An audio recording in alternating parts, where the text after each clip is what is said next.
Dinosaur आज से लगभग 6 करोड़ साल पहले ही विलुप्त हो चुके हैं। डायनासोर की एक प्रजाति अभी भी हमारे साथ रहती है। आखिर ये कैसे संभव हो सकता है? तो चलिए दोस्तों जानते हैं।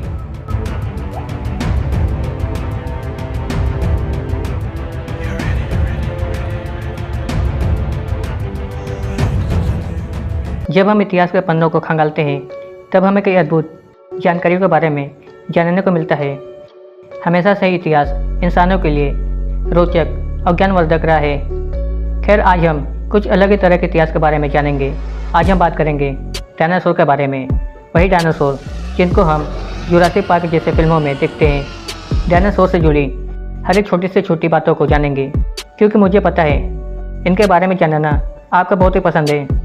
खैर, डायनासोर के बारे में आज मैं अगर बात करूँ तो सबसे पहले हम डायनासोर किन्हें कहते हैं, फिर उनकी उत्पत्ति और ये कैसे विलुप्त हुए, इन सभी चीज़ों के बारे में जानेंगे। वैसे इसके अलावा कुछ बहुत ही रोचक तथ्यों के बारे में जानेंगे, जिससे आप लोगों को डायनासोर के ऊपर एक पूरी जानकारी मिल सके। तो इस वीडियो में आप शुरू से अंत तक बने रहें। तो हम वीडियो में आगे बढ़ते हैं। इस वीडियो में हम सबसे पहले डायनासोर किन्हें खाते हैं उसके बारे में जान लेते हैं। बहुत ही सरल भाषा में मैं कहूँ तो डायनासोर एक किस्म के सरीसृप थे जो कि आज से लगभग 14 करोड़ साल पहले धरती पर घूमा फिरा करते थे। कई इतिहासकारों का यह भी मानना है कि डायनासोर के शुरुआती प्रजातियों का आज से लगभग 16 करोड़ साल पहले ही विकसित होकर आए हैं। खैर, आज के समय में भी हमें पृथ्वी पर कई प्रकार के सरीसृप दिखते हैं जो कि शायद इन्हीं डायनासोर के प्रजातियों से विकसित होकर आए हैं। वैसे डायनासोर के बारे में एक खास बात यह थी कि ये कई प्रकार के आकार और आकृति में आते थे। स्पाइनोसॉरस जैसे विशाल व भयंकर आकार के डायनासोर से लेकर स्पाइनोसॉरस जैसे बहुत ही छोटे छोटे डायनासोर तक कई प्रकार के जीव उस समय हमारी धरती पर घुमा फिरा करते थे। आपको बता दूं कि स्पाइनोसॉरस डायनासोर यह डायनासोर आज की मुर्गियों जैसा ही था, लेकिन यह भी एक बहुत ही हिंसक जानवर था। उस समय जितने भी जानवर थे उनमें से ज़्यादातर हिंसक और इतने बड़े थे कि हम कभी इसके बारे में सटीक रूप से कल्पना भी नहीं कर सकते हैं। वैज्ञानिकों के अनुसार डायनासोर के पिछले दोनों ही पैर उनके शरीर से भूलंब लंब रूप यानी 90 डिग्री एंगल की अवस्था पर थे, जिसके कारण से उन्हें चलने में काफ़ी आसानी होती थी और काफ़ी कम ऊर्जा भी खर्च करनी पड़ती थी। यही वजह था कि वह पृथ्वी पर 16.5 करोड़ साल तक पृथ्वी पर जिंदा रहते। डायनासोर से काफ़ी धीमे और काफ़ी ज़्यादा ऊर्जा खर्च करते हैं, क्योंकि इन सारी सरीसृपों के पैर समानता के ढंग से इनके शरीर से बाहर निकले हुए रहते हैं। खैर, आज से लगभग 6 करोड़ साल पहले ही डायनासोर की ज़्यादा प्रजाति विलुप्त हो गई। अब आप लोगों ने सुना कि डायनासोर आज से लगभग 6 करोड़ साल पहले ही विलुप्त हो चुके हैं, लेकिन मैं यहाँ फिर से बोल रहा हूँ कि डायनासोर की एक प्रजाति अभी भी हमारे साथ रहती है। आखिर कैसे संभव हो सकता है? तो चलिए दोस्तों जानते हैं। आप लोगों को जानकारी के लिए बता दूँ कि पक्षियों को डायनासोर की आखिरी प्रजाति कहा जाता है। जी हाँ, आपने इसे सुना। आज के ज़माने में हम जितने भी पक्षियों को देख रहे हैं वो सभी के सभी डायनासोर के ही वंशज हैं। खैर, यकीन नहीं आता है तो चलिए एक नज़र हम डायनासोर की खास बनावट को देख लेते हैं, जहाँ पर हम डायनासोर के शरीर की खास गुणों के बारे में बात करेंगे, जिससे आप पक्षियों और डायनासोर के बीच मौजूद समानताओं को समझ पाएंगे। पक्षियों की तरह ही डायनासोर अंडे देते थे, जिससे कि उनके बच्चे निकलते थे।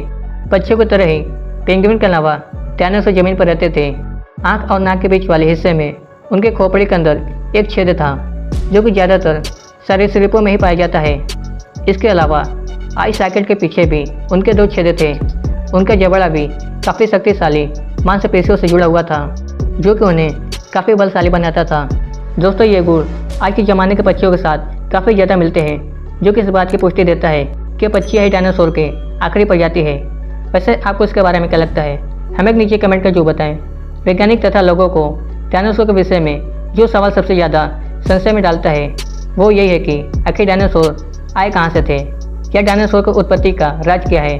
आज तक जो भी जीव इस धरती पर आए हैं उन सभी जीवों में डायनासोर एक काफ़ी ज़्यादा सफल जीव माने जाते हैं।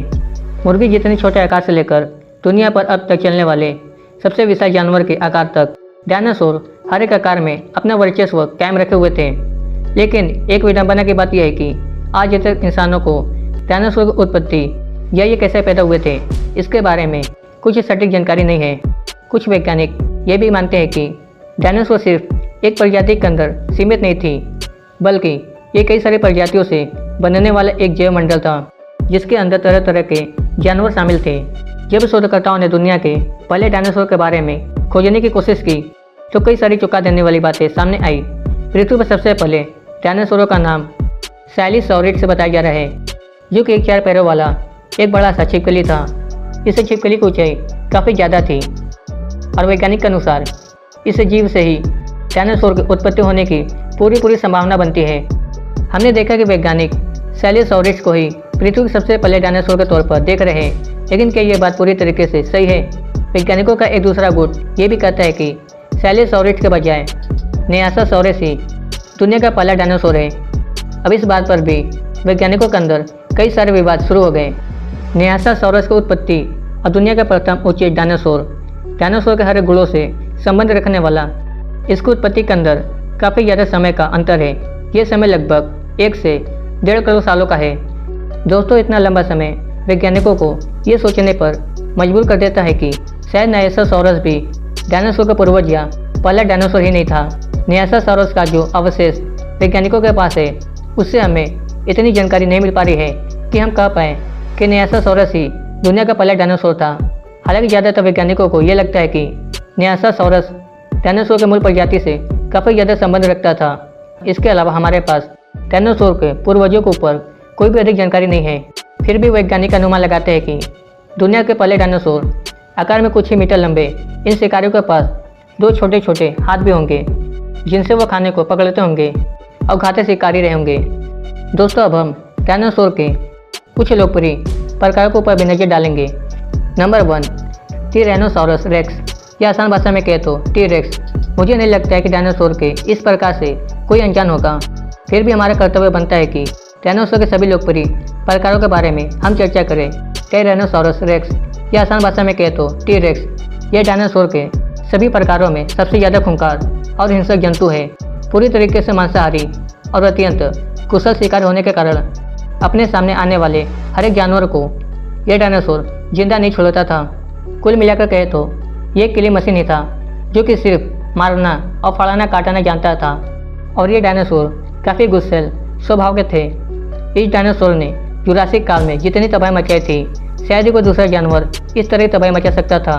खैर, टी-रेक्स के बारे में एक खास बात बता दूं कि इस नाम का मतलब है टायरेंट लिजार्ड किंग। खैर, 40 फीट ऊंचे इस जानवर के पास काफ़ी शक्तिशाली जबड़े थे, जिसके माध्यम से वो अपने शिकार को फाड़ कर रख देते थे। वैज्ञानिकों के अनुसार इस डायनासोर के पूरे शरीर के ऊपर पर थे। तो आप जरा कल्पना करें कि अपने समय में यह जानवर हकीकत में दिखने में कैसा होगा। नंबर 2, स्टीराइकोसॉरस। गड़े सूधे रंग के दिखने वाला यह जानवर काफ़ी ज़्यादा भयानक लगता है। वैज्ञानिकों के अनुसार स्टीराइकोसॉरस क्रेटेशियस पीरियड में विचरण करने वाला एक डायनासोर था। दोस्तों, ये पीरियड लगभग 7 करोड़ साल तक लंबा था और डायनासोर के लुप्त होने के सिर्फ 6.5 करोड़ साल पहले ही खत्म हुआ था। उत्तर अमेरिका और कनाडा में इसके अवशेषों से पता चलता है कि ये एक शाकाहारी डायनासोर था। इसके अलावा डायनासोर के आखिरी प्रजाति के तौर पर भी स्टेरेकोसॉरस को देखा जाता है। ये दिखने में कुछ हद तक गैंडे की तरह ही है और इसके सर के पास कई सारे सींगों को भी देखा जाता है। वैसे देखा जाए तो यह स्वभाव में शांत और अकेले विचरण करने वाला जानवर था। नंबर 3, प्टेरोडैक्टिल। यूरोप और अफ्रीका में रहने वाले ये डायनासोर बाकी डायनासोर से काफ़ी ज़्यादा अलग थे। प्टेरोडैक्टिली नाम के डायनासोर का यह प्रजाति हवा में उड़ सकता था। डायनासोर का यह प्रकार हवा में पक्षियों की तरह एक से दूसरी जगह काफ़ी तेज़ी से उड़ पाता था। आकार में काफ़ी बड़े होने के कारण इन जानवरों को आप काफ़ी घातक मान सकते हैं। वैसे जरा सोचिए कि उस समय इतने बड़े बड़े डायनासोर जब आसमान में उड़कर चक्कर लगा रहे होंगे, तब आसमान कितना खौफनाक लगता होगा। यकीन मानिए दोस्तों, डायनासोर के युग में अगर इंसान रहा करते तो शायद ही आज तक हम पृथ्वी पर रह पाते। इतने बड़े बड़े जानवरों के बीच इंसानों का अस्तित्व कुछ भी नहीं हो पाता। नंबर 4, मोसेसॉरस।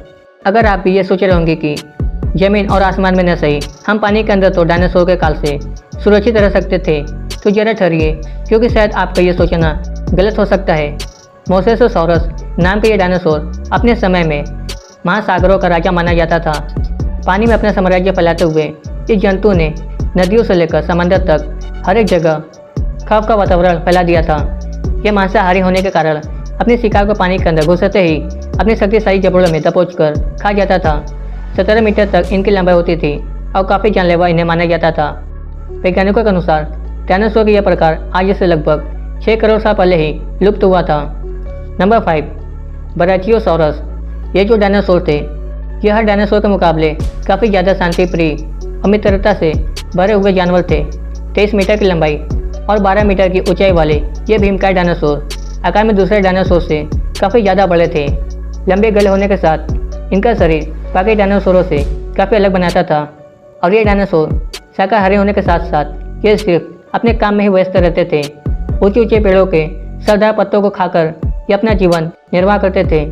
वैज्ञानिकों के अनुसार डायनासोर का यह प्रकार इतना मित्रतापूर्ण था कि अगर उस जमाने में इंसान रहा करते तो शायद ही हमारे सबसे अच्छे मित्र हो सकते हैं।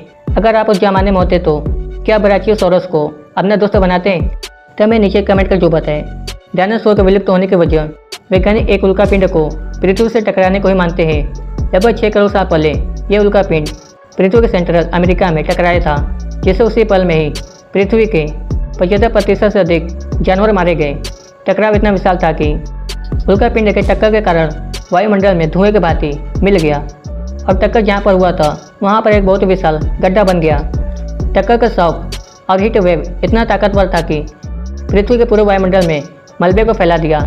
हर तरफ तबाही का मंजर था और सभी जानवर अपने अंतिम घड़ी का इंतजार कर रहे थे।